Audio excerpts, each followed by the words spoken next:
माने डीआरडीओ को तो डीआरडीओ वाले साइंटिस्ट जो जिंदगी इसरो वाले परेशान हो गए होंगे, सर को हाथ लगा के बैठे होंगे, ये कहां से योगी ने निकाला है कि फोन के जरिए से पीठ पे लगा दो और पीठ बोलेगा कि बांग्लादेश है या भारत।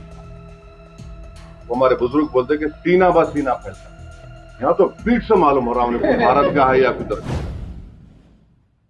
उत्तर प्रदेश के संभल पर इन दिनों पूरे देश की निगाहें टिकी हुई है।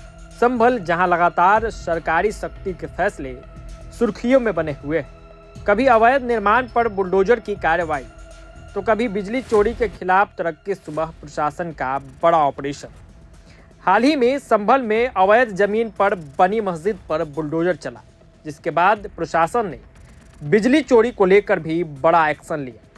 सुबह सुबह डीएम भारी पुलिस बल के साथ गलियों में उतरे, कई घरों पर छापेमारी हुई और अवैध कनेक्शन काटे गए। इसी बीच पूरे मामले पर राजनीति भी तेज हो गई।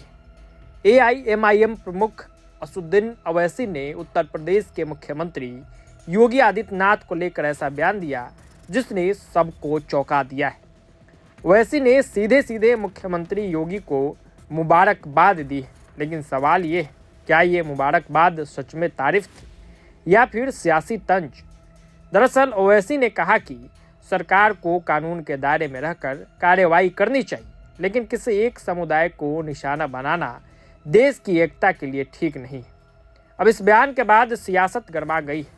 एक तरफ सरकार समर्थक इसे कानून का राज बता रहे, तो वहीं विपक्ष इसे चुनिंदा कार्रवाई करार दे रहा है।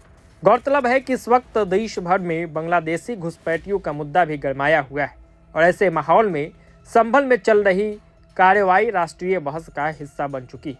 अब बड़ा सवाल यही है, क्या संभल में चल रही यह एक्शन सिर्फ कानून व्यवस्था का मामला है या इसके पीछे सियासी संदेश भी छुपा है? संभल से उठी यह सियासी लहर अब लखनऊ से लेकर दिल्ली तक गूंज रही है और आने वाले दिनों में इस मुद्दे पर राजनीति और तेज हो सकती है। आगे सुनिए ओवैसी इस पूरे मसले पर क्या कुछ कह रहे हैं।